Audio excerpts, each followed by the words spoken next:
rekan-rekan sekalian, selamat datang di podcast KDRM Fox Noise Suara Kita, edisi ketiga bagian kedua. Tema besar kita kali ini mengenai perempuan. Di bagian pertama telah membahas mengenai KBGO atau kekerasan berbasis gender online yang telah dibawakan oleh rekan saya Hana dengan narasumber Komisaris Komnas Perempuan Ibu Teresia. Di kesempatan kali ini, saya bersama narasumber saya akan berbicara kepada teman-teman terkait polemik perkawinan dini dan praktik aborsi tidak aman. Oleh sebab itu, bagi teman-teman yang belum menyaksikan podcast sebelumnya, dapat menyaksikan di channel YouTube KDRM FHUAJY dan Instagram @KDRM_FHUAJY. Bersama saya, Angelina Judith dari Departemen Kajian Strategis Komunitas Debat dan Riset Mahasiswa Fakultas Hukum Universitas Atmajaya Yogyakarta akan membantu teman-teman sekalian dalam podcast ini. Tak perlu berlama-lama lagi, saya akan menyapa narasumber yang sangat istimewa, yaitu Kak Irma, sebagai pemerhati isu perempuan dan anak. Selamat pagi, Kak Irma. Selamat pagi teman-teman semuanya. Selamat pagi teman-teman KDRM FH Atmajaya. Semoga dalam kondisi yang sehat selalu ya. Ya, bagaimana kabarnya pada hari ini, Mbak Irma? Alhamdulillah, cuaca sangat membuat agak tidak enak badan ya, karena mungkin pergantian pancaroba jadi agak mengganggu, terutama sedang puasa kan. Jadi ini semoga tidak mokah. Apa sih bahasa mokah? Membatalkan puasa begitu. Bahasa teman-teman kayak gitu. Gimana teman-teman? Baik sekali. Terima kasih Mbak Irma telah hadir dalam podcast ini. Mungkin bagi teman-teman yang belum kenal Mbak Irma, boleh diperkenalkan diri, kesibukan akhir-akhir ini atau bagaimana seperti itu. Terima kasih Mbak Judith. Perkenalkan teman-teman, nama saya Irma Ningsih Pudiastuti, biasa dipanggil Irma. Saya, kalau tadi Mbak Judith menyebut sebagai pemerhati perempuan dan anak, memang sejak tahun 2018, akhir 2019 awal itu saya mulai bergabung ke dalam isu perempuan dan anak. Dan waktu itu saya melakukan pendampingan terutama untuk ke remaja dan keluarga, maksudnya bapak ibu, terkait dengan pencegahan kekerasan berbasis gender. Nah, untuk saat ini saya tergabung di Sabda, apa itu Sentra Advokasi Perempuan, Anak dan Perempuan Difabel dan Anak yang ada di Kota Yogyakarta. Nah, di sana saya menjadi staf bagian dari GEDSI, Gender Equality, Disability and Social Inclusion. Mungkin itu dulu, dan mungkin saya juga bersama teman pengacara yang kemudian punya concern di isu anak, membuat orming, obrolan receh malam minggu itu ada di Instagram. Kami berdiskusi live Instagram gitu untuk mendiskusikan terkait isu perempuan, anak, inklusi sosial, dan beberapa isu asik lainnya kayak gitu. Ya, keren sekali Mbak Irma, ini sudah banyak sekali aktivitas dalam pemberdayaan perempuan. Nah, di podcast kali ini, kita akan membahas mengenai polemik perkawinan dini dan praktik aborsi yang tidak aman.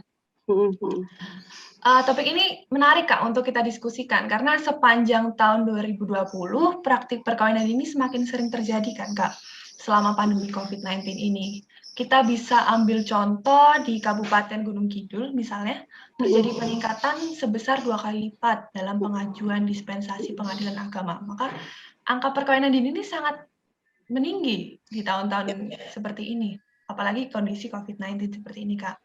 Nah, tidak sampai di situ saja, selain maraknya perkawinan dini, ada hal lain yang mesti kita khawatirkan, yang juga berkorelasi dengan perkawinan dini, yaitu aborsi. Padahal seperti yang kita tahu dalam hukum positif Indonesia, praktik aborsi itu tidak bisa sembarang dilakukan ya Kak ya, ada pembatasan, ada restriksi dalam undang-undang, seperti itu. Nah, melihat hal tersebut nih Kak, saya mau bertanya, kan baru-baru ini seperti yang kita ketahui itu terdapat undang-undang yang baru berlaku mengenai perkawinan, yaitu UU nomor 16 tahun 2019. Yang menyatakan yang jika dulu itu jika pria itu boleh melaksanakan pernikahan jika umurnya mencapai 19 tahun, sedangkan wanita mencapai 16 tahun. Nah, sekarang disamaratakan kedua belah pihak menjadi umur 19 tahun. Nah, saya mau tanya nih Kak, menurut Kak Irma, apakah pemberlakuan undang-undang tersebut tuh sebenarnya sudah cukup menangani fenomena pernikahan dini seperti itu? Ya. Oke, kita patut mengapresiasi dulu atas sebenarnya revisi undang-undang ini melalui perjuangan yang sangat panjang, bagaimana advokasi dilakukan oleh pergerakan teman-teman di pemerhati isu perempuan dan anak untuk bisa goals akhirnya merubah syarat usia pernikahan ya. Jadi yang awalnya 16 jadi 19. Jadi masing-masing ini kan baru berlaku tahun 2019. Ya. Artinya ini masih sangat cukup baru. Tapi kemudian memang sosialisasi di masyarakat perlu disampaikan juga, karena saya pernah ngobrol juga dengan, waktu itu saya menjadi pendamping di Gunung Kidul, memang sudah ada yang mengetahui, tapi ada yang belum mengetahui. Bahkan maksudnya tidak mudah bagi masyarakat untuk mengakses informasi ini, ataupun ada problem terkait bagaimana penyampaian dari yang bertugas untuk menyusun dan mensosialisasikan regulasi ini ke masyarakat. Jadi dari situ sebenarnya hal positifnya adalah ketika pernikahan, syarat usia pernikahan ini dinaikkan menjadi 19 tahun itu sudah sesuai, karena sebelumnya kan belum sesuai. Gini, definisi usia anak itu 0 sampai 18 tahun. Artinya kalau kemudian aturan yang sebelumnya itu kan 16 tahun itu masih usia anak-anak. Artinya itu melanggar hak anak, di mana dia masih harus mendapatkan perlindungan, pendidikan, kayak gitu. Dan rata-rata mungkin tidak semua, tapi memang rata-rata akhirnya anak yang menikah di usia dini itu mengalami putus sekolah, dan itu artinya merenggut haknya untuk mengakses pendidikan. Itu. Nah, problemnya kalau tadi Mbak Judith bercerita di Gunung Kidul meningkat drastis, memang ini menjadi keresahan kita bersama, karena di sana itu problemnya tidak sekedar tidak mudah gitu loh. Jadi problemnya adalah sosiokultural. Di sana ada juga sempat waktu itu Rifka Anissa sebagai pendamping waktu itu tahun berapa ya, 2009, pokoknya antara 2016 sampai 2020 itu mencoba menggali kenapa sih kemudian banyak terjadi tren nilai yang berkembang di remaja kalau menikah dini atau kemudian mengalami kehamilan tidak dikehendaki itu menjadi sesuatu hal yang diyakini keren kayak gitu. Bukan ini nilai negatif yang kemudian diamini oleh teman-teman, dan itu sampai kemudian Polsek juga turut menginvestigasi ya waktu itu. Kenapa sih ini terjadi? Ternyata memang ada nilai yang berkembang, kalau enggak pacaran dan pacarannya misalnya sampai ke berhubungan seksual itu tidak keren kayak gitu, atau tidak lagi. Kalau di perempuan berkembang nilainya adalah tidak laku kayak gitu, sehingga ini sangat nilainya ini yang kemudian perlu kita intervensi untuk dirubah kayak gitu. Nah, kalau untuk ini langsung ke dispensasi atau? Oh, belum, Kak. Tadi saya kan tertarik nih, mengenai Kakak yang melakukan pendampingan di Gunung Kidul. Jadi memang secara kulturalnya mereka sudah terbiasa seperti itu, atau ada faktor lain yang menyebabkan mereka ini sering melakukan perkawinan dini seperti itu? Ya, ada faktor lain, teman-teman. Jadi bisa kita lihat di Gunung Kidul itu adalah rata-rata itu komuter atau kemudian pengelaju yang kemudian misal bekerja, bapak ibunya, orang tuanya itu bekerjanya hanya pulang Sabtu Minggu. Jadi pengawasan terhadap anak itu menjadi yang seharusnya menjadi beban orang tua, tugas orang tua, tanggung jawab orang tua itu menjadi miss di situ. Jadi harusnya mendampingi anak setiap hari, akhirnya bapak ibunya mencari uang ke kota. Kalau ibarat ini di Gunung Kidul dan kota itu kan lumayan jauh jaraknya, dan biasanya mereka kalau yang nggak pulang itu ada kos atau kontrak di kota kayak gitu. Nah, problem ini kemudian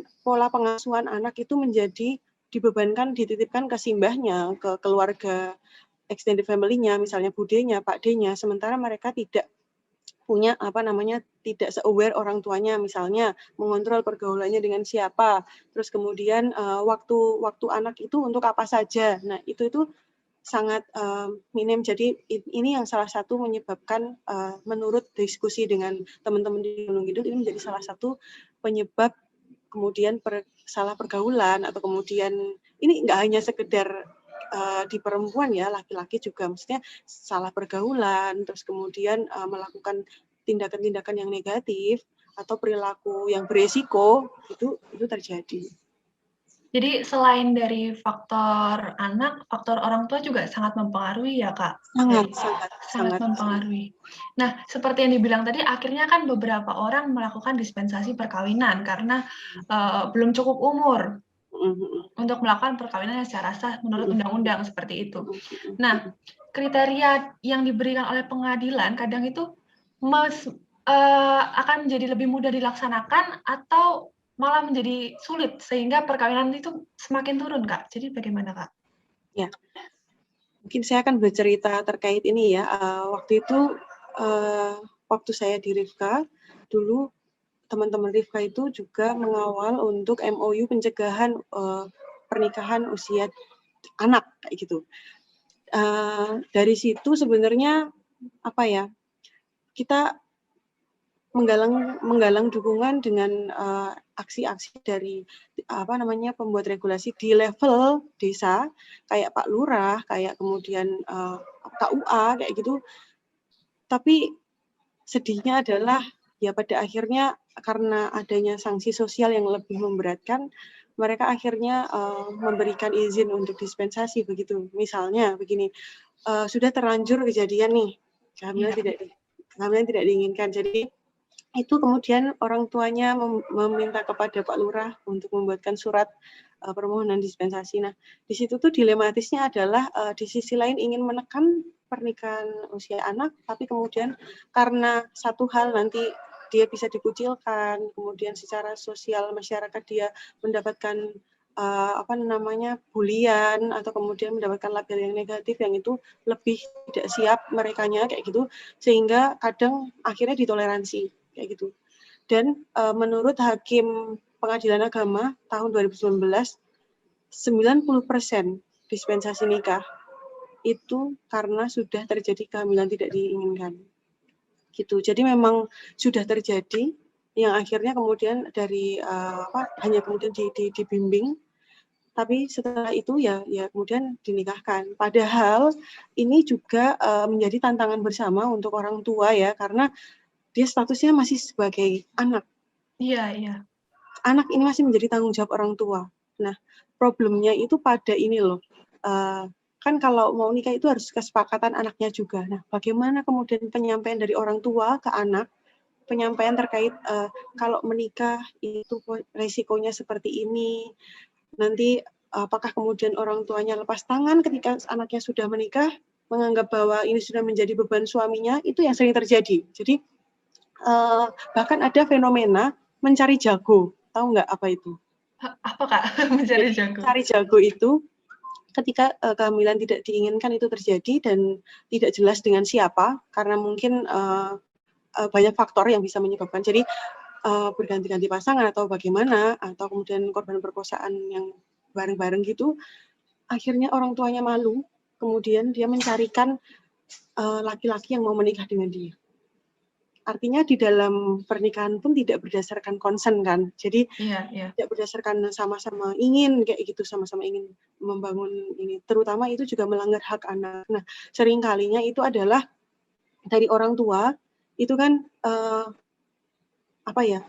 bisa jadi ada kemudian unsur paksaan, bisa jadi ada si anak juga tidak diajak berdiskusi lebih lanjut, ini bagaimana, atau kemudian anak intinya tidak kemudian 100% mengambil keputusan. Itu yang menjadi sorotannya di situ. Tadi kan Kakak udah cerita nih mengenai dispensasi pengadilan yang sering terjadi itu karena sudah ada kehamilan yang tidak diinginkan, lalu juga takut nanti terjadi sanksi sosial seperti itu.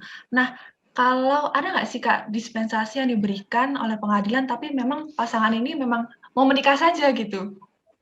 tidak ada kejadian kehamilan yang tidak diinginkan seperti itu.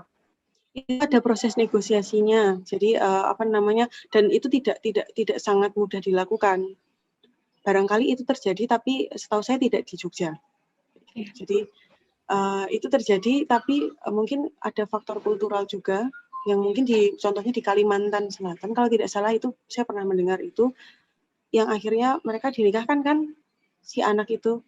Tapi kalau di Jogja saya kok kemudian belum, karena itu kalau itu terjadi artinya ada miss, maksudnya artinya ada peran yang hilang, peran controlling dari orang tuanya itu hilang, kayak gitu. Jadi kebanyakan dilakukan oleh pasangan yang memang sudah terjadi kehamilan yang tidak diinginkan, seperti itu ya Kak ya? Iya, sesuai dengan informasi dari Bapak Hakim, 90% memang begitu. Nah, tadi kan ada yang sudah ada kasus mengajukan dispensasi ke pengadilan karena kehamilan yang tidak diinginkan. Nah, kalau berbicara mengenai perkawinan dini nih Kak, pasti kan yang menjadi highlight atau acuan itu adalah umur, seperti itu kan. Mengenai batasan umur sendiri seperti yang Kakak tadi udah bilang, bahwa itu dilakukan oleh yang masih dalam rentang anak-anak, seperti itu kan ya Kak. Nah, saya mau tanya nih, bagaimana resiko fisiknya atau maupun psikis? Karena kan kalau kita sesama perempuan mengertilah bahwa yang namanya melahirkan, mengandung itu kan memerlukan anatomi yang memang sudah bertumbuh secara lengkap seperti itu. Juga dari kesehatan mental yang tadinya masih anak-anak, yang seperti Kakak tadi bilang merupakan masih acuan dimanut oleh orang tua lah istilahnya. Terus sekarang sudah berkeluarga. Nah, itu apa Kak resikonya Kak? Ya. Banyak sekali resikonya teman-teman. Jadi pertama dari aspek sosial ya. Dari aspek sosial bisa jadi ketidaksiapan mental itu menjadi satu problem juga. Bagaimana dia mengatasi permasalahan dalam kehidupan berumah tangga itu juga dipertanyakan kan. Bagaimana mencari solusi, jangan kemudian sangat emosinya belum stabil. Ini mungkin teman-teman psikologi akan lebih bisa menjelaskan ini. Tapi kemudian kalau saya berdasarkan dengan apa yang saya tahu dari komunitas saja yang saya dampingi dan terjadi kayak gitu. Kedua KDRT, kenapa? Karena belum matang secara usia ini, usia mentalnya belum matang, itu terjadi KDRT. Tekanan ekonomi, tekanan sosial, permasalahan yang terjadi, mereka belum bisa memilah dan memilih mana problem dan bagaimana solusi atas problemnya, sehingga itu sangat rentan terjadi marah-marah, kemudian bisa jadi kekerasan fisik yang terjadi, kemudian bagaimana ketika berhubungan seksual pun itu mereka belum mengerti bagaimana concern, bagaimana kesepakatan dibangun kedua belah pihak itu belum. Ya memang kemudian hal-hal seperti ini bisa kemudian diberitahu, tapi kemudian tidak semudah itu memberitahu kayak gitu. Iya, betul. Nah, terus kemudian secara finansial itu juga menjadi tantangan. Bagaimana kemudian bisa menjamin kehidupannya. Kalau yang saya tahu, bagi anak yang terpaksa menikah, karena orang tuanya akhirnya berdasarkan diskusi dengan anak akhirnya menikahkan, itu orang tua yang support itu dia membantu secara finansial.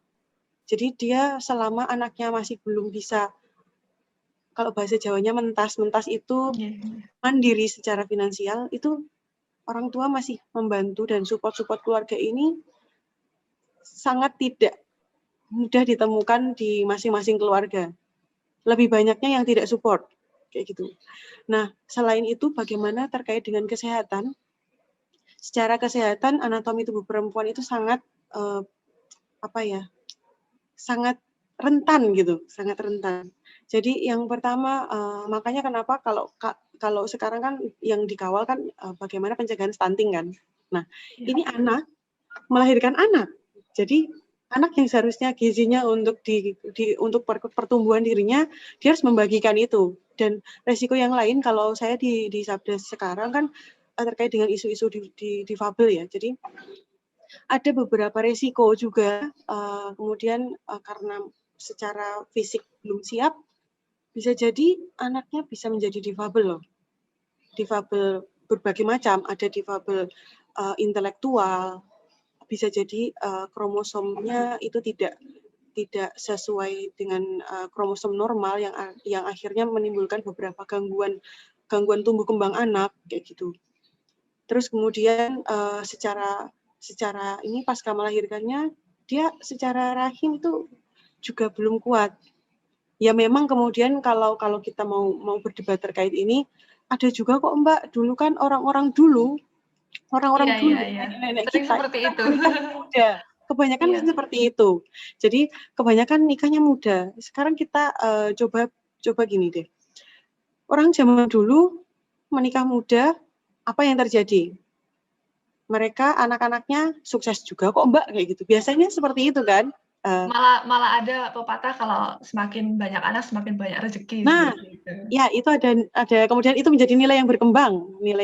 Nah, dulu kalau kita hubungkan ya dengan masyarakat di kultur desa, misalnya saya akan mengambil contoh kultur desa aja supaya lebih mudah analoginya. Zaman dulu orang punya tanah nggak untuk rumah gitu? Punya kan? Punya. Nah, saat ini apakah kemudian ketika anak menikah di usia muda, di usia dini itu yang masih usia anak, apakah jumlah tanah yang dulu sama dengan yang sekarang? Tentu tidak. Problem di living, maksudnya terkait dengan bagaimana tinggal di dalam sebuah rumah atau kepemilikan rumah atau kemudian bisa mendapatkan naungan untuk melangsungkan tumbuh kembang anak dengan baik, melangsungkan kehidupan rumah tangga yang baik kayak gitu. Itu. Jadi tantangannya adalah di sumber daya sebenarnya. Kalau biasanya mendebat pernyataan-pernyataan seperti itu dibenturkan dengan sumber daya sih, karena sumber daya yang dulu sama yang sekarang berbeda tantangannya. Iya, apalagi kan kalau saya lihat itu orang zaman dulu itu punya tanah, lalu penghasilannya juga dari menggarap tanah. Sedangkan anak-anak sekarang permainannya dan pergaulannya pun sudah berbeda. Juga lapangan Betul. pekerjaannya pun berbeda, Ya. seperti itu kan. Ya. Makanya itu Artinya, menjadi problem. ya artinya ada ketidaksiapan.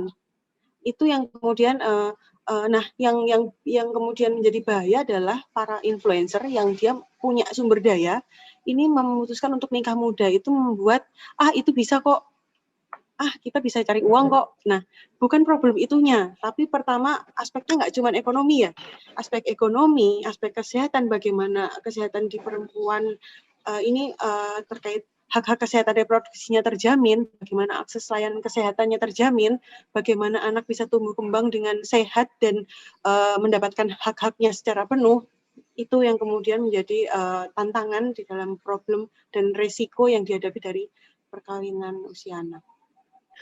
Saya ini Mbak, menyikapi bahwa saya dulu pernah lihat berita, mungkin Kak Irma tahu bahwa ada influencer nih, saat itu yang perempuan berusia 16 tahun, yang laki-laki berusia 25 tahun. Lalu mereka istilahnya seperti glorifying seperti itu di channel YouTube mereka mengenai pernikahan dini seperti itu, bahwa pernikahan dini ini fine-fine saja dilakukan. Nah, pada permasalahannya kan yang kadang yang melakukan itu berbeda dengan yang pada kenyataannya yang melakukan mungkin secara ekonomi sudah baik, lalu mapan, sedangkan yang terpengaruh ini berbeda seperti itu kondisinya, hanya mengambil, oh ini kok bisa dilakukan kok, kenapa saya tidak, seperti itu kan. Jadi merupakan tantangan nggak sih Kak, influencer yang mengglorifying pernikahan dini tersebut? Iya, itu sangat menjadi tantangan, karena tidak semua anak itu sudah cukup rasional untuk memikirkan sejauh itu.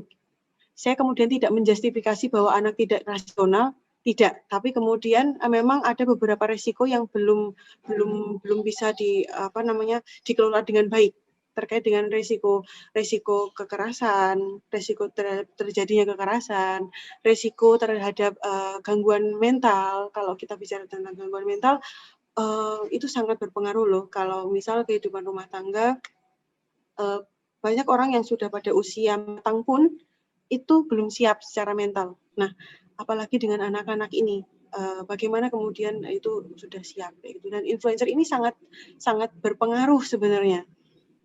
Dan itu menjadi PR kita bersama sih untuk kemudian menegaskan kembali bahwa ada beberapa faktor, nggak cuma dilihat dari influencernya kemudian bisa, tapi kemudian kemampuan dari anak itu yang perlu digali, kayak gitu. Jadi harus diajak berdiskusi secara lebih rasional sih, kayak gitu. Nah, tadi kan Kakak sudah menyinggung sedikit nih Kak mengenai kelahiran pertumbuhan bayi stunting karena kelahiran yang tidak diinginkan seperti itu. Nah, saya melihat bahwa efek dari pernikahan dini ini sebenarnya juga tidak hanya pada yang melakukan juga ya berarti ya, pada masa depan anak yang akan dilahirkan tersebut seperti itu ya Kak ya? Betul. Ini akan sangat ibarat siklus. Jadi kalau kita bicara tentang siklus kekerasan, itu bisa jadi bagian dari siklus kekerasan loh. Karena orang tua yang belum siap untuk melakukan pola asuh dengan baik itu menjadi problem juga. Karena anak itu kan dia beradaptasi kan dengan bagaimana pola asuh, pola didik orang tuanya ke anak kayak gitu. Nah, itu yang menjadi tantangannya di situ. Terkait dengan apa namanya tadi, Mbak Judith? Bayi stunting? Bayi stunting, ya. Kalau stunting itu nanti ke depannya kan bisa menimbulkan problem di kemudian hari terkait dengan isu kesehatan kan.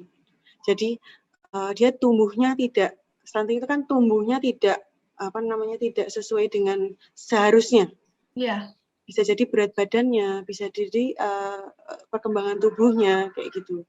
Nah, itu yang marak karena kekurangan gizi juga sih bisa. Jadi bicara tentang stunting itu bukan hanya bicara tentang isu kemiskinan. Kemiskinan mungkin menjadi salah satu faktor, kemudian logikanya adalah tidak mampu memenuhi gizi, kemudian tidak mampu memenuhi kebutuhan anak kayak gitu. Itu nggak hanya sekedar itu loh, tapi secara anatomi tubuh itu juga sangat berpengaruh bagaimana rahim ibunya sudah siap untuk dan kemudian bagaimana pola asuh, bagaimana kesiapan mental ibunya untuk ke anak itu sangat berpengaruh interaksi itu, dan itu akan tertanam di anak seumur hidup gitu. Jadi artinya akan menciptakan generasi tanda tanya kayak gitu kan. Maksudnya generasi tanda tanya adalah generasi yang ini gimana pemenuhan kebutuhannya, bagaimana nanti dia terjamin anak ini untuk mendapatkan pendidikan yang layak dan baik kayak gitu. Itu menjadi problem. Akhirnya akan menjadi seperti ini ya Mbak. Orang tuanya melakukan perkawinan dini, lalu anaknya menjadi tidak bertumbuh kembang dengan baik, lalu mungkin mohon maaf bisa cacat juga, akhirnya menjadi siklus yang terus-menerus menimbulkan masalah seperti itu. Ya. Dan risiko paling rentannya adalah mengalami kekerasan sih Mbak. Jadi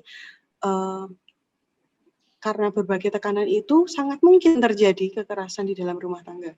Baik terhadap dari suami ke istri maupun istri ke suami maupun dari orang tua ke anak kayak gitu.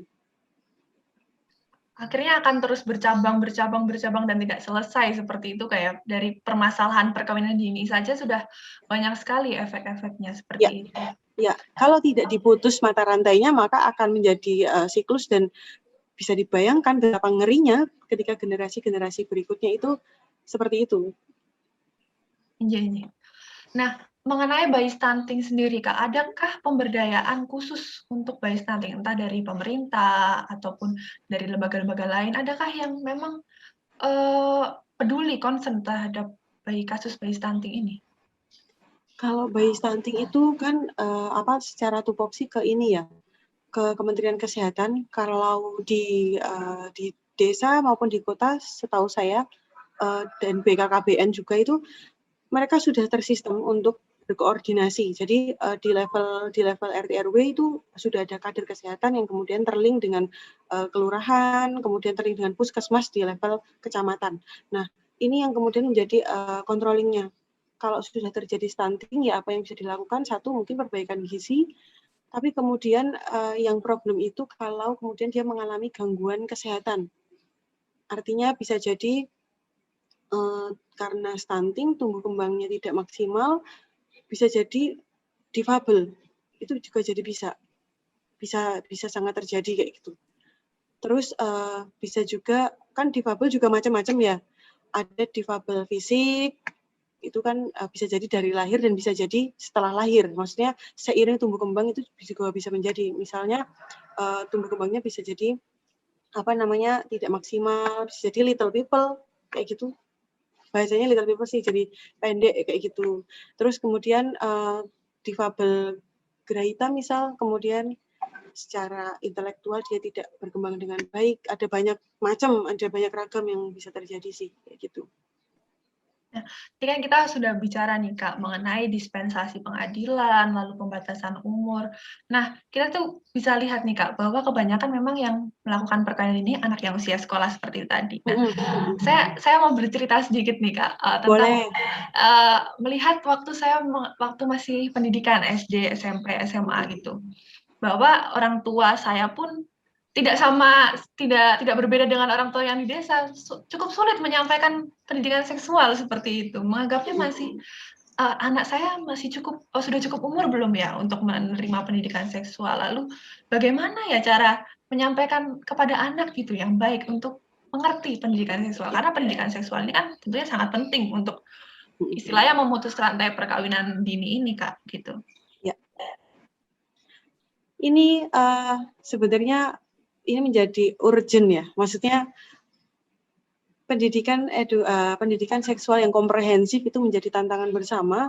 Bagaimana kadang kan tantangannya adalah ini masih dianggap tabu. Jadi berbicara tentang seksual itu masih dianggap tabu. Padahal ini bisa dibikin nggak tabu, maksudnya tinggal dijelaskan saja. Tapi kadang ini dianggap ranah private yang kemudian dianggap malu untuk diungkap ke publik gitu. Nah, bisa dilihat sih kalau di PAUD, misalnya dari jenjang pendidikan paling dini ya, PAUD itu sudah ada edukasi terkait ini loh, bagian tubuh mana yang boleh disentuh dan tidak boleh disentuh oleh orang lain maksudnya. Kalau orang tuanya nggak apa-apa ya, tapi orang lain yang dia tidak mengenal atau dia lawan jenis, gitu. Itu sudah ada di PAUD. Kemudian di level TK masih sama mungkin, di level SD lebih didalami lagi. Jadi ini bisa disesuaikan, jadi berbicara tentang pendidikan kesehatan reproduksi dan pendidikan terkait seksual ini bisa kok kemudian disesuaikan dengan jenjang usia dan tingkat pemahaman di anak. Nah, bagi orang tua yang sekarang sudah aware terhadap isu ini, itu mereka sudah mengembangkan edukasi ke anaknya sendiri. Contohnya, dia mengajak diskusi anak terkait dari mana dia lahir. Saya punya teman lucu sih, maksudnya sampai usia kuliah, sampai dia kuliah, dia tuh nggak tahu dia lahir dari mana. Dia lahirnya dari wudel. Jadi itu yang problem. Jadi karena orang tuanya tidak menjelaskan dengan baik kayak gitu. Jadi berbicara tentang pendidikan seksual ini, kita berbicara per level pertahapan tumbuh kembang anak, dan juga penting untuk orang tuanya mengetahui. Jadi misal di PAUD dikasih tahu ini, orang tuanya juga harus tahu supaya di rumah sinkron kayak gitu. Nah, yang terjadi adalah sejauh ini ya yang saya ikutin, saya juga dulu waktu SMP, SMA gitu mendapatkan ini tuh, di sekolah saya mendapatkan, tapi di rumah orang tua saya tidak bisa menjelaskan. Kayak gitu. Iya, betul sekali. Akhirnya saya mencari tahu, dan mungkin teman-teman remaja lainnya itu juga mencari tahu di googling atau kemudian YouTube, atau kemudian dia mengacu kepada temannya, yang kemudian temannya ini tidak clear informasinya. Itu yang berbahaya. Itu akhirnya, dicoba ya, saya dulu punya teman-teman yang mengalami KTD juga sih, jadi memang problemnya itu. Ya memang problem keluarga, kemudian ke dia, kemudian dia tidak memahami resiko-resiko terhadap perilaku seksual kayak gitu. Nah, nanti di level SMP, SMA itu akan lebih mendalam, dan itu kalau di level SD mungkin bisa menjelaskan sedini mungkin sih, tapi harus match juga. Jadi bisa jadi kan kalau di sekolah itu ada forum orang tua ya, forum wali murid. Nah, iya. Mungkin ini salah satu hal yang bisa dilakukan adalah ketika rapat wali murid misal, itu boleh loh kemudian membahas hal-hal seperti ini, bagaimana pendidikan seksual di rumah gitu. Karena supaya match, nyambung dengan apa yang dilakukan sekolah gitu. Kebanyakan kan tidak. Iya. Kayak dirimu juga mungkin mengalami juga, bagaimana teman-teman kamu memahami tentang bagaimana seksualitas. Ya, berarti lembaga pendidikannya itu sekolah sendiri, yang mana sebagai lembaga pendidikan kedua setelah orang tua ini sebenarnya sudah Ya, memulai ya, untuk mengajarkan pendidikan seksual ya. tersebut ya Kak ya. Tetap tanggung jawab utamanya di orang tua juga. Tapi apakah yang dilakukan oleh lembaga pendidikan seperti yang disampaikan oleh Kemendikbud melalui kurikulumnya itu sebenarnya sudah mencapai goals-nya belum Kak? Atau masih samar-samar atau sebenarnya cuma disampaikan secara spontan saja atau bagaimana? Ini lagi-lagi dikembalikan ke siapa yang menyampaikan, kemudian dengan metode seperti apa, kayak gitu. Karena bagi pendekatan ke anak itu ada metode-metode khususnya kayak gitu. Dengan boneka, waktu itu kami ada boneka yang laki-laki dan perempuan beserta alat kelaminnya kayak gitu untuk bisa menjelaskan. Karena kebanyakan menyebut kata penis pun malu kayak gitu. Iya, iya, iya. Penis vagina itu menjadi hal yang saru kayak gitu. Jadi itu yang problem. Jadi lebih baik dikatakan kalau ini namanya penis, ini namanya vagina. Kalau penis dan vagina bertemu itu akan menjadi berisiko seperti apa. Nah, itu yang seringkali aku pernah melihat sih. Maksudnya mungkin di guru juga itu untuk menyampaikan ini tuh masih agak Sulit, iya. gojek-gajek apa ya, maju mundur, iya enggak iya, karena tahap pemahaman anak siswa itu kan beda-beda. Ada yang dia mungkin di rumah sudah diajarkan oleh orang tuanya, ada yang belum, ada yang orang tuanya justru sangat menutupi itu juga sangat problem. Kayak gitu. Dan kebanyakan kalau di sekolah kan masuknya ke, biasanya kalau nggak ke penjaskes, olahraga dan kesehatan, ke mata pelajaran biologi misal, atau ke agama. Biasanya itu sih.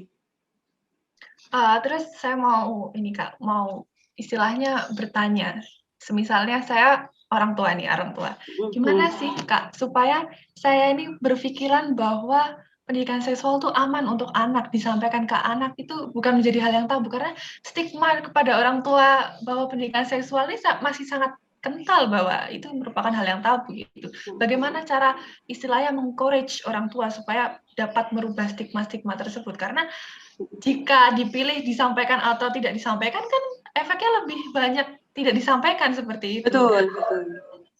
Ya, ini sebenarnya strateginya orang tua sih. Maksudnya karena bagaimana anak berkomunikasi dengan orang tua itu yang paham adalah orang tuanya sendiri. Anaknya ini sudah sejauh mana sih pemahamannya? Jangan-jangan kita menjelaskan tentang letak rahim, dia belum tahu itu, belum dikasih tahu kalau rahim itu di mana. Nanti rahim di dada gimana coba?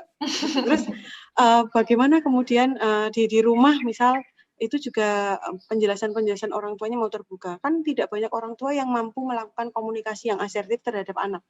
Itu juga menjadi tantangan. Jadi mainstreaming kepada orang tua itu penting. Di samping itu juga mainstreaming kepada guru di sekolah. Jadi ini akan sangat berjejaring cara kerjanya kayak gitu.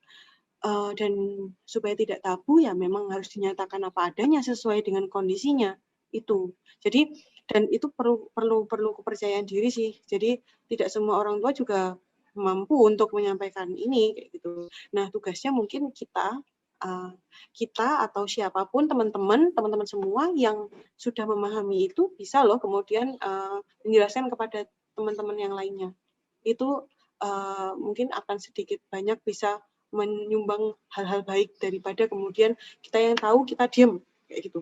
Kita yang tahu kita diam, tapi nanti teman-teman kita tiba-tiba punya anak, dia tidak paham terhadap itu. Bagaimana kemudian menjaga kesehatan reproduksinya, bagaimana kemudian pola asuh anaknya itu mungkin diskusi-diskusi ringan lah. Kadang kan orang bahasanya terlalu berat ya. Iya. Seksual itu berbahaya, beresiko, langsung begitu. Jadi bahasa-bahasa yang dipilih tentu harus disesuaikan dengan bagaimana tumbuh kembang anak. Misal anak pahamnya adalah sampai ke tahap letak penis misal, atau letak vagina, atau dia memiliki oh kalau perempuan punya payudara, oh kalau laki-laki punya payudara juga tapi tidak bisa menyusui karena tidak punya kelenjar kelenjar susu kayak gitu. Nah, hal semacam itu tuh memang perlu dikatakan sejujurnya sih. Seperti contohnya menstruasi. Saya juga sangat shock ketika memfasilitasi di forum ibu. Di forum ibu itu seorang ibu yang sudah memiliki anak, dia nggak tahu proses menstruasi itu seperti apa, taunya setiap bulan ada, kayak gitu aja. Itu problem juga kan, kayak gitu. Jadi, lah terus ya pokoknya proses kawin aja dia, apa namanya, ya yang penting terjadi kayak gitu. Jadi dia tidak aware terhadap isu ini, kayak gitu. Berarti selain dari problem anaknya, orang tuanya juga menjadi problem baru ya bagi tantangan ke orang tuanya. Nah, selain itu Kak, dari orang tua dan juga tadi kan kita sudah bahas orang tua dan institusi pendidikan seperti itu. Nah, ada nggak Kak institusi lain yang juga berusaha menekan angka perkawinan ini? Mungkin Kakak bisa ceritakan pengalamannya dalam isu ini. Kalau aku mau menambahkan sedikit ya terkait dengan apa tadi, terkait dengan orang tua, anak, kemudian bagaimana pencegahan dilakukan secara komprehensif. Kalau saya bicaranya di Jogja aja ya, karena tahunya di Jogja. Jadi Iya. di Jogja itu sudah berkembang sekolah-sekolah inklusi ya. Nah, itu orang tua dan di sekolah yang secara umum pun itu ada beberapa orang tua wali yang sudah mulai menginisiasi melakukan diskusi-diskusi ringan terkait dengan pendidikan seksual untuk anak. Ini menjadi hal yang menarik karena sedikit banyak ini tentu akan menyumbang pengaruh positif baik bagi pola asuh orang tua, bagaimana menanamkan pendidikan seksual kepada anak kayak gitu, bagaimana menyampaikan kayak gitu. Dan ada sekarang kan eranya udah nih, contohnya kita ini online nih. Nah, ada juga banyak kelas-kelas, tapi kan itu hanya untuk orang yang punya privilege untuk kemudian kita bisa mengakses webinar atau kemudian mengakses diskusi daring kayak gitu. Nah, yang enggak gimana kayak gitu. Yang enggak itu bagaimana itu adalah menjadi tanggung jawab bersama. Misalnya di komunitas waktu itu saya di Gunung Kidul kan banyak kan yang untuk sinyal aja susah, misalnya di beberapa titik sih, maksudnya enggak semuanya. Sinyal aja susah, bagaimana dia akses ekonomi juga susah kayak gitu. Akses informasi pun akhirnya terbatas kayak gitu. Nah, itu menjadi diskusi menarik apabila misal dikembangkan di dalam forum-forum orang tua kayak gitu juga. Jadi pendidikan seksual ini sebagai hal yang sangat disoroti ya saat-saat ini untuk anak gitu. Terus kita sebagai orang yang lebih tahu juga lebih baik mengedukasi anak secara jujur saja supaya nanti tidak jadi ke arah mana anak ini bingung yang mana yang harus kita taati seperti itu kan Kak. Judit, aku boleh tanya? Iya. Mungkin ini sedikit ini ya, atau teman-teman di sini. Sejak kapan teman-teman mengetahui tentang HKSR, hak kesehatan reproduksi? Atau mengetahui tentang ini terkait dengan isu-isu seksualitas? Coba Mungkin apa ya Kak, mungkin kalau pertama kali mengetahui isu seksualitas itu saat pertama kali menstruasi, tapi memang ceritanya tuh tidak diceritakan secara gamblang, secara tahu gitu loh. Setelah dewasa, lalu baru akhirnya cari-cari sendiri, ada apa sih gitu. Akhirnya kan mungkin saya adalah orang yang ibarat kata bisa dibilang dalam jalan yang benar seperti itu kan mengetahuinya. Tapi kan mungkin ada orang juga yang mencari-cari tahu, akhirnya kemana lah mereka, akhirnya pada jalan yang salah seperti itu. Saya sendiri mengalami juga nggak diceritakan dengan benar seperti itu. Baru kelas SMP seperti itu, sekitar SMP. Baru clear ya? Iya, baru Sama clear sih. SMP. Sama sih, ya mungkin aku juga kemudian ketika SMP aku bertemu dengan teman-teman yang kok problem ini di mengalami KTD, kemudian dia menstruasinya kok beda-beda gitu-gitu, baru kemudian mencari tahu. Aku sebagai anak waktu itu Iya. kan. Ya memang ini mungkin hal ini pun masih terjadi ke adik-adik kita. Gitu. Akhirnya kan menjadi arahnya bingung ini, orang tua bingung menyampaikan, tapi anaknya juga ingin tahu, menjadi problem juga bagi kita semua yang mungkin saat ini juga masih dilakukan. Masih Iya. ada. Nah, tadi kan kita sudah bicara nih Kak mengenai pendidikan seksual sebagai upaya preventif seperti itu kan, untuk menekan perkawinan dini ini sangat penting seperti itu. Nah, tapi dalam kenyataannya perkawinan dini ini sering juga masih terjadi gitu saat ini. Nah, jika perkawinan dini itu sudah terjadi, apa sih Kak, menurut Kakak bagaimana sih pendampingan yang tepat bagi mereka? Karena kan seperti yang kita tahu, orang tua saja mungkin juga sudah lepas tangan, tidak bertanggung jawab, tidak mendidik seperti itu. Nah, pendampingan Ya, apa saja Kak yang tepat untuk mereka yang melakukan perkawinan dini tersebut? ya. Kalau sudah terjadi itu kemudian memang kita bicaranya bukan lagi ke individu, tapi kemudian bagaimana ekologi di lingkungan sekitarnya itu dibangun kayak gitu. Jadi memang pemahaman keluarga, pemahaman wilayahnya di level RT misal atau di lingkungan sekitarnya itu perlu mendapatkan informasi yang baik terhadap untuk mendukung, mensupport tumbuh kembang anak ini. Karena gini, kami sempat dulu di Rifka sempat membuat film. Film ini merupakan cerita baik dari bagaimana orang tua yang punya anak mengalami kehamilan tidak diinginkan, kemudian si anak ini dipaksa ibaratnya yang dari pihak laki-lakinya ini ada uang tutup mulut untuk kemudian si anak ini ya udah pokoknya dinikahkan aja atau kemudian tapi orang tuanya tidak mau. Nah ini lagi-lagi orang tuanya sudah teredukasi mungkin ya, jadi itu akan berpengaruh pada keputusan-keputusan di level orang tua ke anak gitu.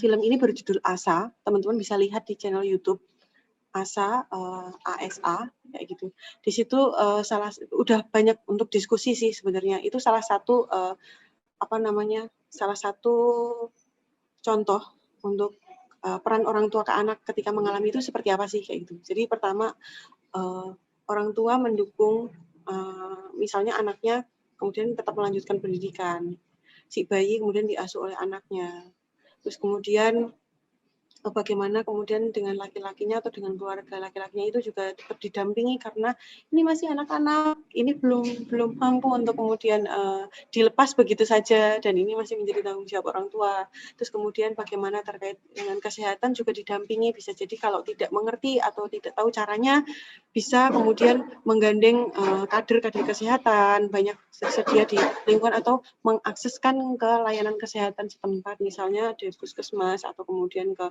dokter kayak gitu supaya dia mendapatkan informasi yang valid terkait dengan keadaan dirinya, tubuhnya sebagai perempuan kayak gitu.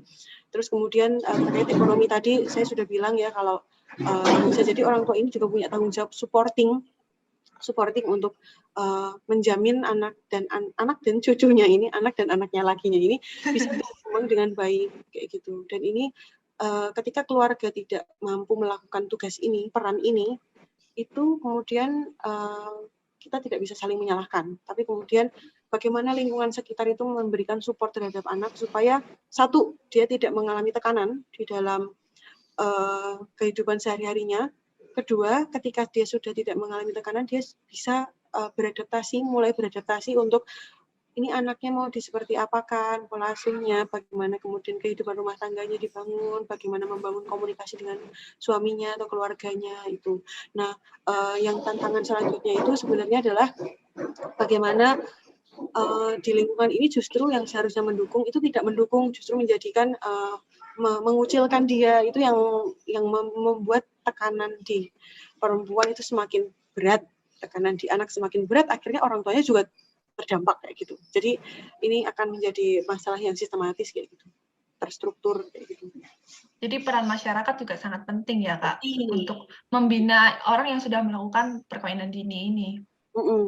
Penting juga untuk perspektif ya, maksudnya bagaimana kemudian memandang bahwa ketika itu terjadi, bukan kemudian itu hal yang hina, harus dikucilkan, atau kemudian dihindari, atau apa, tapi kemudian ayo kita dukung, maksudnya kita dukung kehidupan selanjutnya, karena ini sudah terjadi, masa lalunya sudah terjadi. Kemudian yang dibicarakan adalah masa selanjutnya, bagaimana memastikan anaknya tercukupi kebutuhan gizinya, bagaimana anaknya tercukupi untuk pendidikannya, dan si anak mendapatkan haknya untuk mendapatkan pendidikan, pola asuh, tumbuh kembang, perlindungan yang baik.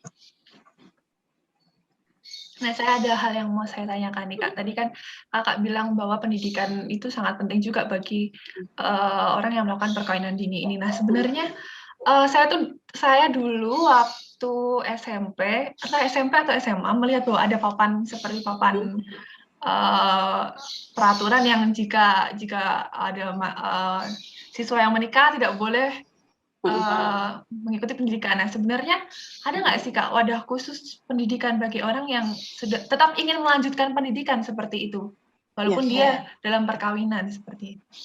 Sebenarnya ya, kalau kita bicara tentang itu tuh sebenarnya ini tergantung concern sekolahan ya. Sekolahnya ini punya aware nggak dengan isu ini, dengan isu hak anak. Kalau dia masih anak, ya meskipun keadaannya kemudian dia sudah punya anak lagi, ibaratnya, itu tapi dia masih punya hak untuk mengakses pendidikan. Jadi sebenarnya seharusnya sekolah itu masih mengizinkan untuk anaknya sekolah lagi, dia mendapatkan pendidikan. Itu haknya dia, kayak gitu. Tapi kan kadang sekolah itu belum punya pandangan yang positif terhadap nanti sekolah itu bisa juga mendapatkan label malu. Iya, betul. Gurunya dianggap tidak capable untuk mendidik anaknya, dan ini masih menjadi aib. Itu yang kemudian problem. Makanya tidak banyak sekolah yang masih mau menampung, masih mau mendidik anaknya yang mengalami KTD. Nah, beberapa advokasi yang dulu dilakukan itu memang akhirnya di sekolah itu sudah mengembangkan adanya boleh kemudian melanjutkan, diperkenankan melanjutkan, tapi nanti tentu itu akan membangunnya adalah sistem di sekolah, karena tidak mudah bagi guru untuk menyampaikan ke teman-temannya kalau ini temanmu ini punya hak yang sama untuk mendapatkan pendidikan sama seperti kalian anak secara umum, kayak gitu.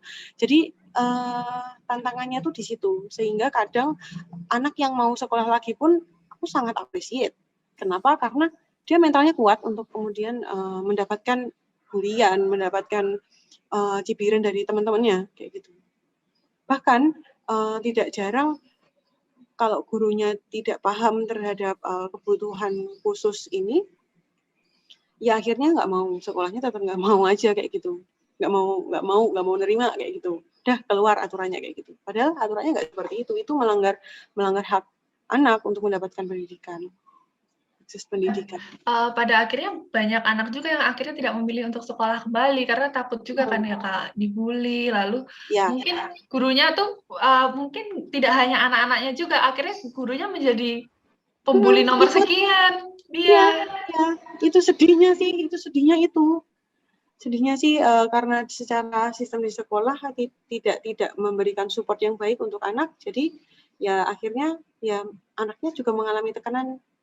Ya gimana caranya bisa sekolah ketika atmosfernya tidak nyaman bagi dia, kayak gitu.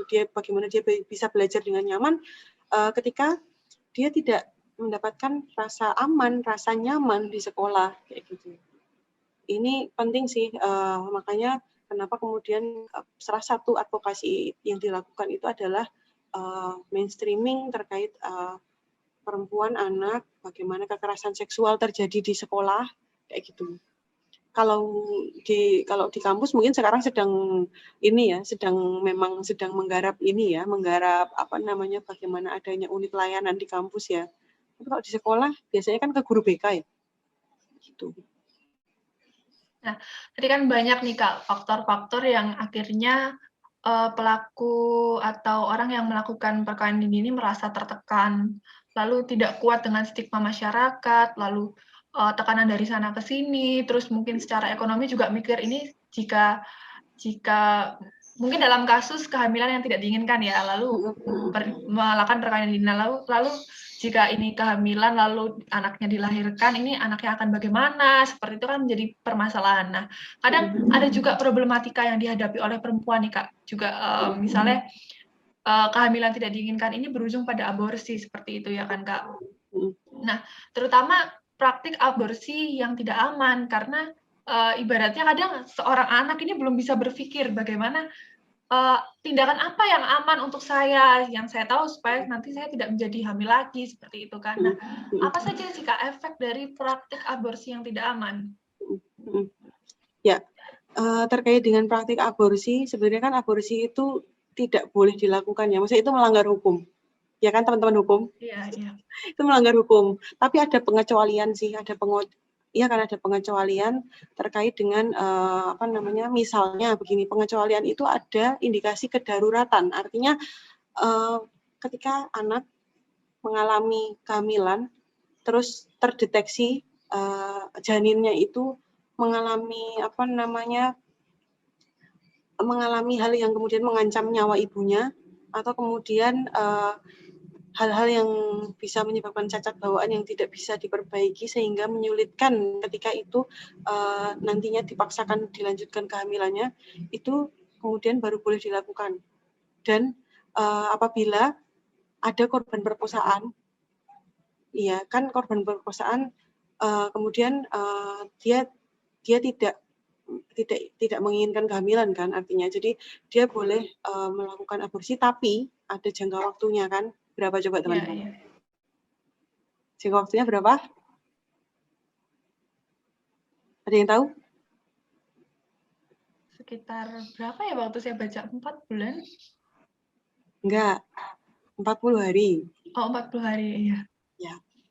Jadi memang aborsi ini jadi tidak lebih dari 40 hari dihitung sejak hari pertama haid terakhir. Gitu. Itu untuk korban pemerkosaan ya. Kalau korban pemerkosaan kan dia masalah concern juga sih. Ya gimana ada yang kemudian perkosaan itu ada concernnya kayak gitu. Enggak kan? Nah, itu. Terus kemudian bahkan terkait dengan aborsi ini jangan terjebak pada kemudian anak gitu, maksudnya usia anak kehamilan tidak diinginkan, bahkan di dalam orang tuanya juga bisa, maksudnya ketika sudah kehidupan berumah tangga suami istri sah, isu aborsi ini pun juga bisa jadi yang dipilih kayak gitu. Tapi ya itu tadi ada syaratnya, ada indikasi kedaruratan medis yang dideteksi sejak usia dini kehamilan gitu. Tapi kalau tidak hanya nah, yang problem itu kan ini, karena dia tidak siap mendapatkan kehamilan, karena dia tidak siap untuk menghadapi lingkungan sosialnya, dan ketidaksiapan lainnya, akhirnya aborsi itu dilakukan untuk menutupi aib, atau kemudian untuk dia tidak menginginkan, intinya untuk menutupi problem dari orang tuanya ini. Itu sama saja membunuh kan. Aborsi itu kan menggugurkan, padahal dia punya hak untuk hidup si janin itu kan, kayak gitu. Artinya di sini memang sangat problematis. Jadi, dan itu aborsi yang tidak aman, maksudnya kan ada aborsi aman itu yang dengan dokter, atau kemudian dia memang tahu bagaimana cara melakukannya. Tapi kan ada yang pakai obat juga tuh teman-teman. Iya, Dan iya. itu bisa diakses dengan mudah loh. Sampai saat ini Kak, masih bisa diakses? Ya, bisa dicari di bahkan e-commerce itu ada. Jadi ini yang problem kemudian. Oh kok semudah itu caranya kayak gitu. Bahkan kemarin sempat diskusi juga dengan temen, di Shopee katanya ada, kayak gitu. Atau mungkin barangkali di toko-toko yang lain mungkin mudah untuk diakses. Kayak gitu. Nah ini yang berisiko untuk terutama di perempuan ya, karena lagi-lagi alat reproduksi perempuan itu sangatlah rentan. Ketika aborsi itu dilakukan, dia tidak bersih, atau kemudian itu bisa kemudian merusak sistem reproduksi seumur hidup, sehingga dia tidak bisa mengalami kehamilan lagi di kemudian hari. Itu bisa juga, resiko terburuknya adalah itu. Kedua, teman-teman pernah dengar nggak ada yang memaksa aborsi, maksudnya terpaksa aborsi kemudian meninggal? Iya, iya. Itulah kerentanannya, maksudnya rentannya sampai sejauh itu loh, resikonya tuh nyawa kayak gitu. Nggak hanya nyawa bayi, nyawa janinnya, tapi nyawa ibunya juga kayak gitu. Dan itu menjadi keresahan kita bersama sih teman-teman. Jadi aku sampai sesak ngomongnya. Jadi sangat beratnya resiko itu.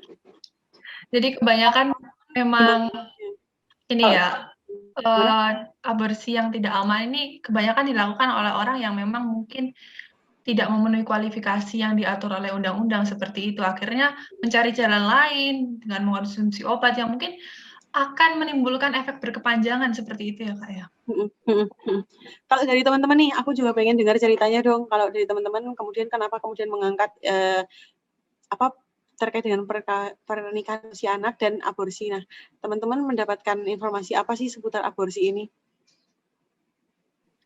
Waktu itu saya lebih ke arah ini sih, Kak. Kenapa akhirnya ujungnya ke aborsi? Karena mengamati dulu pertama pernikahan ini, lalu kita lihat efek-efeknya apa saja sih yang khususnya sebagai anak lah ya, Kak. Karena kita membahas usia pernikahan dini itu, apa saja sih kemungkinan yang akan dilakukan seorang anak seperti itu. Ujung-ujungnya kadang memang ada kasus yang akhirnya tidak bisa bertanggung jawab, lalu ya sudahlah kita tidak ada yang bisa mempertanggungjawabkan, di pernikahan pun tidak mau dinikahkan, lalu akhirnya ya sudahlah, jalan aborsi ini menjadi salah satu jalan untuk mengakhiri permasalahan tersebut, seperti itu, Kak.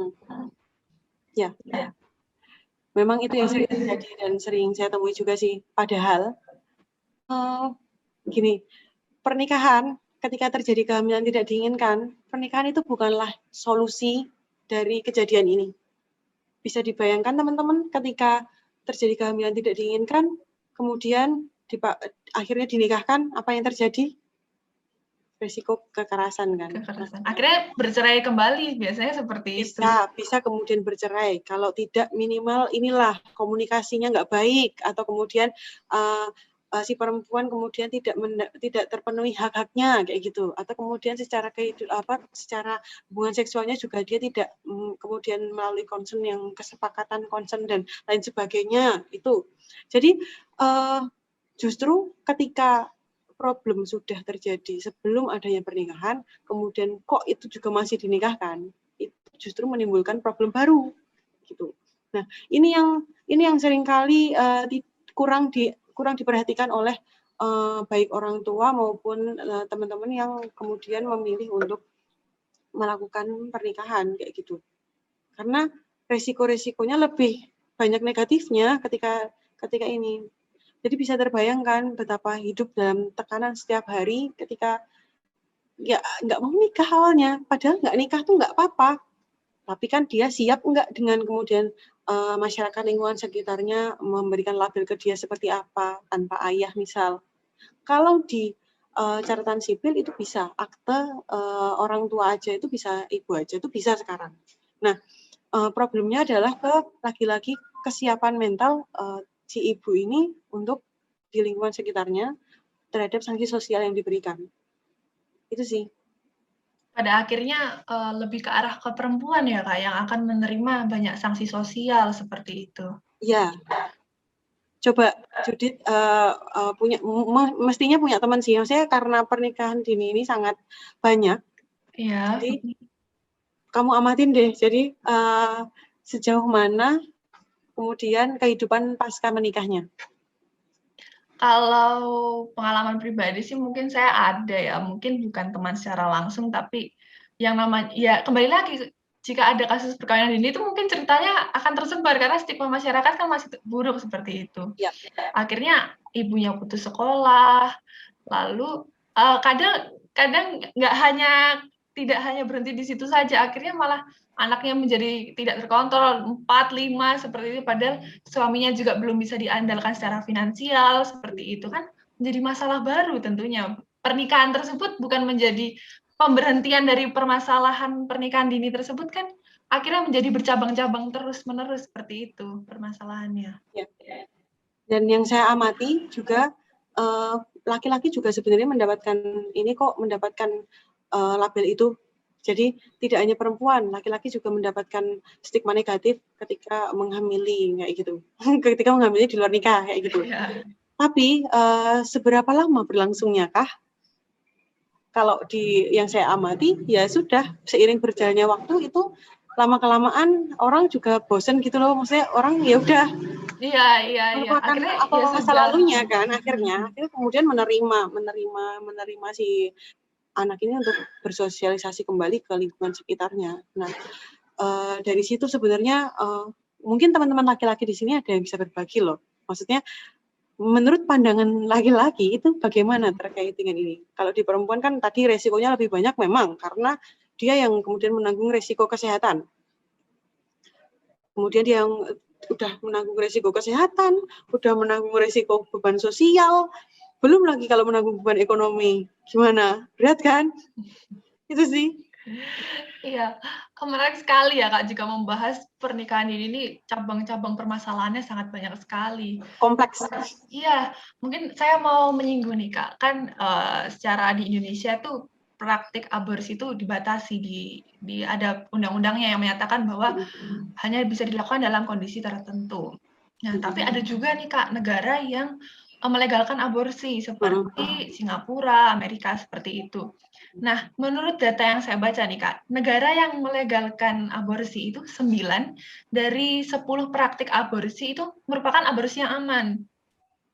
Sedangkan negara seperti Indonesia yang melarang lah istilahnya memiliki peraturan-peraturan khusus terhadap pelaksanaan aborsi tersebut, hanya ada 1 dari 4 tindakan aborsi yang aman. Padahal konteksnya sudah ada aturan khusus, harusnya kan lebih aman daripada negara yang melegalkan, seperti itu. Nah, ada nggak sih Kak langkah supaya aborsi-aborsi yang dilakukan tuh tetap menjadi aman gitu? Ya, ini memang mungkin bisa dilakukan tapi sulit. Jadi terutama tadi kita kan sudah berbicara banyak dengan bagaimana sosiokultural berperan di dalam problem-problem ini. Kemudian tadi terkait dengan mungkin berbeda ya problem yang dialami atau tekanan yang dialami di sini sama di luar negeri beda. Di negara lain mungkin mereka menjunjung tinggi hak kesehatan reproduksi, gitu. Maksudnya bahwa setiap orang punya otoritas atas tubuhnya, kemudian bisa melakukan itu. Di negara kita kan itu tidak seperti itu, karena dasar ideologi, kemudian ada perbedaan kultur, kemudian beda gitu loh. Kemudian menimbulkan aturan ini tentu kan kontekstual di wilayah kayak gitu. Kontekstual Indonesia ini belum bisa seperti mereka kayak gitu, dan ini sangat berisiko ketika kemudian dibilang legal kayak gitu. Nah, mungkin yang bisa ini adalah upaya pencegahan si teman-teman. Nah, inilah yang kemudian menjadi peran kita bersama untuk saling mengingatkan, untuk memberikan informasi kepada teman-teman yang lainnya bahwa ya semoga jangan sampai itu terjadi. Kalaupun terjadi, resikonya ada bla bla bla bla bla bla kayak gitu. Jadi itu yang kemudian kita bisa diskusikan dengan teman-teman kita kayak gitu. Terutama di remaja ya, ini agak problem juga sih, karena ada juga yang karena komunikasi dengan orang tuanya tidak baik, dia diam-diam melakukan itu tanpa jadi dia takut ngasih tahu orang tuanya, sehingga dia memilih untuk aborsi. Itu ada juga karena sama-sama tidak siap atas risiko yang mereka ambil kayak gitu, ya akhirnya terjadi. Nah, saya mau nanya nih Kak, secara pribadi, kan tadi Kakak udah cerita bahwa memang peredaran obat, lalu praktik-praktik aborsi yang tidak aman nih masih berkembang gitu. Mudah diakses. Iya, mudah diakses, bisa melalui e-commerce, ada juga, atau bahkan ada yang dijadikan bisnis juga secara diam-diam seperti itu kan. Nah, apakah perlu Kak tindakan hukum kepada orang-orang, khususnya pada yang penyelenggara seperti itulah, yang menyebarkan, lalu yang mempromosikan aborsi ini, perlu Kak tindakan hukum bagi mereka? Karena tentunya ini juga membahayakan nyawa orang banyak seperti itu. Ya, kalau di teman-teman hukum ini melanggar nggak? Melanggar Kak, melanggar. Nah, iya, memang karena ini lagi-lagi dasarnya kan melanggar hak hidup ya, hak hidup yang dilanggar. Jadi terutama hak hidup anak terutama gitu. Terus kemudian bagaimana tadi sudah disampaikan resiko-resikonya itu juga kan sangat berkepanjangan, dan ini menjadikan menyebabkan problem baru lagi kayak gitu. Itu sih. Jadi kalau secara pribadi aku tidak sepakat aborsi itu dilakukan.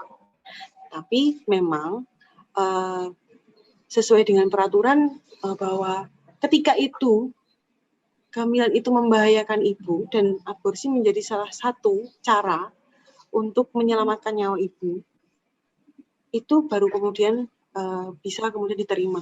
Gitu. Kalau tidak, ya nggak bisa, karena aborsi tidak semudah itu pertanggungjawabannya. Itu sih. Nah, tak terasa nih Kak, ini sudah pertanyaan terakhir. Mungkin saya mau nanya nih Kak. Aduh, perbincangan yang sangat asik sekali, panjang sekali, sangat mengalir. Betul. Sampai menghela nafas karena ini menyangkut hidup orang juga kan kita membahasnya. Saking peliknya. Sampai kerasa loh, aku kerasa betapa bebannya itu. Akhirnya ikut memikirkan jika menjadi orang yang melakukan hal tersebut kan Kak? Iya, karena kebetulan teman-temanku sempat mengalami ini. Jadi makanya aku kemudian salah satu yang mendorongku untuk di isu ini itu juga karena lingkungan sekitarku ada yang begitu juga. Mungkin saya terakhir mau nanya nih Kak, gimana nih Kak pesan Kakak terhadap atau mungkin kiat-kiat Kakak terhadap masyarakat yang masih awam sekali dengan pendidikan seksual, lalu bagaimana aborsi yang aman, lalu juga bagaimana mendidik anak dengan yang baik supaya tidak ke jalan yang salah seperti itu Kak pada masyarakat kita. Ya, ini berjenjang ya di level keluarga. Di level keluarga dulu, di level keluarga itu penting untuk memahami bersama, membangun komunikasi yang baik antara orang tua dengan anak. Bangunlah komunikasi itu dengan ibu, dengan bapak, dengan anak itu bangunlah komunikasi sesuai dengan tipe, cara, komunikasi, metode apa yang dilakukan di rumah kayak gitu. Disesuaikanlah karena masing-masing keluarga punya caranya sendiri untuk berkomunikasi. Biasakan asertif, maksudnya terbuka aja dan ketika ini kalau di orang tua sih ini apa pesannya adalah supaya tidak lost dengan anak, hubungannya tidak lost dengan anak, bangun kedekatan. Jangan kemudian berikan ketakutan-ketakutan terhadap seputar seksualitas itu tidak menakutkan, tapi jangan ditakut-takuti, tapi jelaskanlah dengan versi bahasa yang bisa diterima oleh anak, atau kemudian dengan bahasa yang mudah untuk dipahami oleh dengan siapa yang dia menjelaskan, kayak gitu. Itu untuk keluarga ya, untuk lingkungan masyarakat. Mari kita bangun kesadaran bersama untuk mengawal bersama, mencegah pernikahan usia dini melalui banyak cara. Saya yakin ada banyak sekali cara-cara kultural yang dimainkan oleh masyarakat. Contohnya, saya jadi ingat satu contoh lagi. Waktu itu ada kampanye, kalau teman-teman ingat sebelum pandemi itu kan ada karnaval pawai kayak gitu. Saya cukup tersanjung ketika bukan tersanjung sih, apa sih bahasanya? Cukup appreciate, cukup terhadap ada di dalam karnaval itu ternyata memuat pencegahan pernikahan dini dengan cara apa. Jadi di depan sendiri pawai itu ada perempuan dengan laki-laki berseragam manten kayak gitu, berseragam nikahan gitu. Kemudian di belakangnya itu adalah akibatnya. Dan ini ruang-ruang kultural itu yang menjadi sangat ringan untuk dikonsumsi. Jadi kalau kemudian teman-teman atau masyarakat atau kemudian pembuat regulasi atau pembuat program mau melakukan upaya pencegahan ini, campaign-campaignnya tolong bikin yang mudah diterima, jangan kemudian menakut-nakuti. Udah diundang, datang gitu, tiba-tiba bannernya tulisannya pencegahan kekerasan dalam rumah tangga. Udah serem dulu bos, kayak gitu. Jadi mungkin itu yang bisa dirubah dulu. Jadi mungkin bisa disampaikan dengan cara yang dapat dipahami, lalu lebih friendly, seperti itu ya Kak? Bahasanya mungkin bisa dipilih dengan bahasa lain, misalnya memahami pola asuh anak yang asik kayak gitu, atau kemudian menjadi orang tua milenial yang tangguh atau apa. Itu kan bahasa-bahasa yang lebih ringan meskipun di dalamnya sebenarnya kontennya adalah itu kita memuat bagaimana pendidikan seksual, bagaimana kemudian pencegahan pernikahan dini itu. Karena seringkali bahasa-bahasa ini sangat berpengaruh loh. Serem dulu. Ya ini akhirnya membuat orang berjarak dengan problem kayak gitu. Padahal problem ini sebenarnya adalah sangat dekat dengan kita dan menjadi sahabat kita di kehidupan sehari-hari, tapi sahabat yang tidak diinginkan kayak gitu. Itu sih, jadi itu di level komunitas ya, dan bangun kekuatan bersama untuk mendukung pemulihan korban. Jadi ketika sudah menjadi korban, jangan ditambahi dulu bebannya, karena proses pemulihan itu tidak mudah, perjalanan panjang loh. Dia struggling dengan dirinya, dengan pikirannya, dengan segala tekanan yang ke dirinya, belum lagi tantangan ekonomi, belum lagi tantangan sosial, belum lagi tantangan pendidikan. Ya karena ketika pendidikannya, aksesnya dibatasi, next-nya adalah menjadi beban demografi. Karena apa? Nanti dia bisa nggak mengakses pendidikan, mengakses pekerjaan yang layak untuk kemudian, atau bisa nggak mengakses pekerjaan-pekerjaan yang harus berdasarkan dengan sertifikasi berupa ijazah kayak gitu. Itu yang kemudian harus dipikirkan bersama. Nah, untuk kemudian di level pembuat regulasi, coba deh, maksudnya dilihat kembali bagaimana situasi-situasi di perempuan, anak, dan keluarga dengan berbagai macam kulturalnya, karena ini berbicara ini tuh sangat tidak hanya hukum, tidak hanya ekonomi, tetapi kemudian ini sangat sosiokultural.